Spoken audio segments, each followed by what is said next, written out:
பனை மரத்தில் நிறைய நொங்கு பிடிச்சிருந்ததுங்க. ஆனால் வந்து அதை வெட்டுறதுக்கு தான் ஆள் இல்லை. எப்பயுமே அப்பா தான் வந்து நொங்கு வெட்டி கொடுப்பாருங்க. ஆனால் இந்த 2-3 வருஷமாகவே வந்து அப்பானால பனைமரமெல்லாம் ஏற முடியறதில்ல. முட்டிங்கால் வலி, இடுப்பு வலின்னு சொல்லிட்டு சுத்தமாக இப்போவெல்லாம் வந்து பேலன்ஸ் பண்ண முடியறதே இல்லை. அதனால வந்துட்டு ஏறல. சரி, யாராவது ஆள் வர சொல்லினாலும் வெட்டலாம் அப்படின்னு சொல்லிட்டு தான் வந்து வர சொல்லியிருந்தோம்.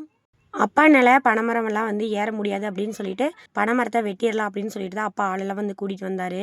ஆனால் பனைமரத்தை வந்து யாராவது ஆள் வர சொல்லி கூட நம்ம நொங்கு வெட்டிக்கலாம், ஓலையெல்லாம் வெட்டிக்கலாம் அப்படின்னு சொல்லிட்டு பனைமரத்தை நாங்கள் வெட்ட விடலை.